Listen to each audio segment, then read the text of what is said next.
और इसीलिए ब्रह्मवैवर्त पुराण ने कहा कि थोड़ा सा भक्ष्या भक्ष्य के बारे में भी विचार कर लीजिए, क्या खाना चाहिए और क्या नहीं खाना चाहिए।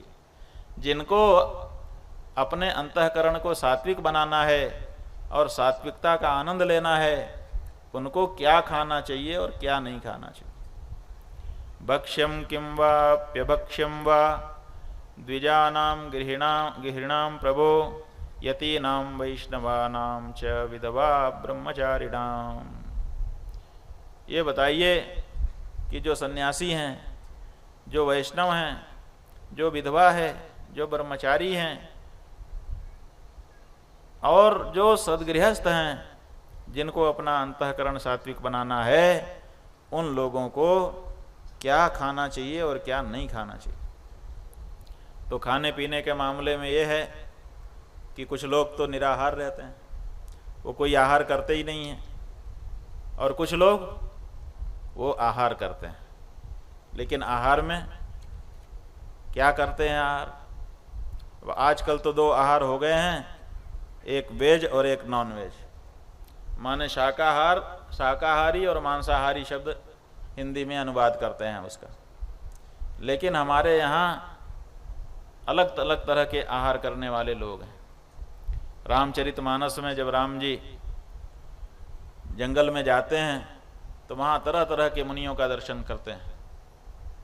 सकल मुनिन के आश्रम जाई जाई सुख दीन।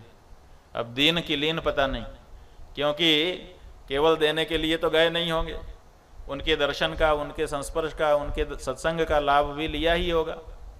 तो भगवान श्री राम सकल मुनियों के आश्रमों में गए और वहाँ वाल्मीकि रामायण में विस्तार से लिखा हुआ है कि वहाँ किस तरह के थे, तरह तरह के खाने वाले। उन्होंने नियम ले रखा था। कोई कहता था कि मैं तो कच्चा ही खाऊंगा, तो वो कच्चा ही बिना पकाए खाता था। जंगल के फल तोड़ करके बिना पकाए खा लेता था कच्चा। किसी ने नियम ले रखा था कि मैं सूर्य पक को खाऊंगा, अग्नि से पकाया हुआ नहीं, सूर्य भगवान के द्वारा पकाया। तो जो फल सूर्य भगवान की किरणों से पक जाते थे, पीले पीले हो जाते थे, उनको ही खाता था। कोई ऐसे थे जो अस्मकुट्ट थे, वो दांतों का प्रयोग नहीं करते थे, पत्थर से ही अनाज को या फल को कूच लेते थे और सीधे निगल जाते थे। कोई ऐसे थे जो एक ही दिन का सामान रखते थे, कोई 3 दिन का रखते थे, कोई पका करके खाते थे, कोई केवल पी लेते थे घोल करके। और इसी तरह से जाने कितने तरह के नियम लेकर के मुनि रहते थे। इन नियमों का क्या परिणाम होता है कि अगर ऐसे कोई नियम हम ले लें तो उससे हमारा मनोबल बहुत तगड़ा हो जाता है।